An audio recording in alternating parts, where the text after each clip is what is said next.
ایک زمانہ وہ تھا کہ جہاں غلاموں اور کنیزوں کا وجود اسٹیٹس سمبل مانا جاتا تھا. 10 غلام ہیں، 15 کنیزیں ہیں، ضرورت نہیں ہے، لیکن پھر بھی مارکیٹ لگی تو گئے 2-4 لے آئے. کیوں؟ تاکہ اسٹیٹس سمبل مینٹین رہے. ان سے نیچے ایسے ہی شاید ایک بندہ خدا مارکیٹ چلا گیا، غلام وغیرہ بک رہے، ایک غلام پتلا دبلا دھان پان، اس کے پاس یہ آدمی رکا، بھیا کتنے کا ہے؟ مثال کے طور پر اس طرح کے غلام 10 روپے میں مل جاتے. تاجر نے کہا 100 روپے. تو ظاہر سی بات ہے کہ اس کو ٹینشن ہوگا، بھائی یہ 10 کا مال 100 میں کیوں؟ اس نے کہا وجہ کیا؟ یہ غلام جو ہے بندگی کا سلیقہ جانتا ہے. خریدنے والا بھی جوہر شناس تھا. اس نے کہا اگر ایسا ہے تو میں 10 کا مال 100 میں لے لوں. وہ لے آئے. اچھا چونکہ پہلے سے غلام اور کنیز اس کے پاس تھے، پرانے غلاموں کو بلایا، تو سنو ادھر آؤ، یہ جو نیا لڑکا ہے لے جا کے اس کو تہخانے میں بند کر دیا. کچھ دیر کے بعد بلایا، ہمیں وہ کچھ پانی وانی بھوک ووک کا اظہار کر رہا ہے، پیاس کا. نہیں صاحب، کہ جاؤ ذرا 2-4 ڈنڈے مار. پٹ گیا. کہ کیا ہوا؟ کچھ چکا نہیں صاحب، پٹ گیا چپ کیا. شکنجا کسو اور اذیت دی گئی. جب سب کر لیا کہ اچھا اس کو نکال لا، وہ نکال کے لیا. میں نے تم کو بلا وجہ قید خانے میں تہخانے میں ڈالا. کہنے لگا سر آپ جانیے. میں نے بلا وجہ تمہارا کھانا بند کیا، سر آپ جانیے. میں نے بلا وجہ تمہاری مشقیں کسوائی، آپ جانیے. میں نے بلا وجہ تم کو کوڑے لگوائے، آپ جانیے. تو مالک کہتا یار آپ جانیے کہ رٹ لگائے ہو، تم کو نہیں تکلیف ہوئی؟ کہتا ہے صاحب ہم تو ٹھہرے بندہ کہتے ہی اس کو ہے کہ مالک جس حال میں رکھے اس حال میں خوش. اب آپ سمجھے واٹس میننگ آف ابدیت، جہاں انسان کی اپنی کوئی سوچ نہیں. یہ تو میں نے قصہ آپ کو سنایا، صحیح ہے غلط ہے نہیں معلوم تاریخ کا. اب یہاں آپ کو میں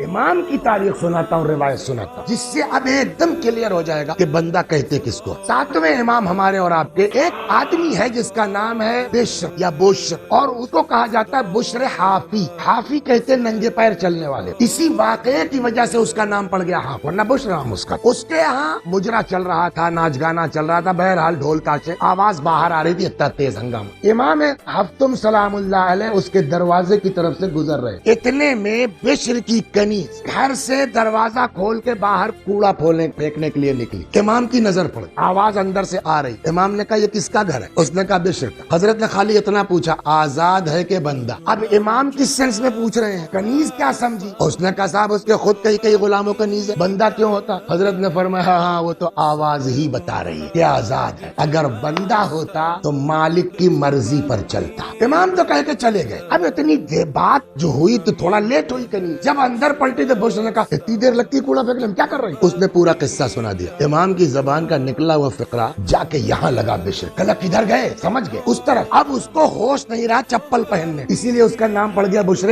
حافی، ننگے پیر دوڑنے والا. اور دوڑا امام کی بارگاہ. آقا آج سے بندہ بننا چاہے، آج سے عبد بننا چاہتا. بندہ کسے کہتے ہیں؟ جواب جو مالک کی مرضی ہو. اس کے مقابلے میں نہ ہماری کوئی سوچ ہے، نہ فکر ہے، نہ ہمارا کوئی ارادہ ہے. مالک کی مرضی پہ چلنا یہی بندگی.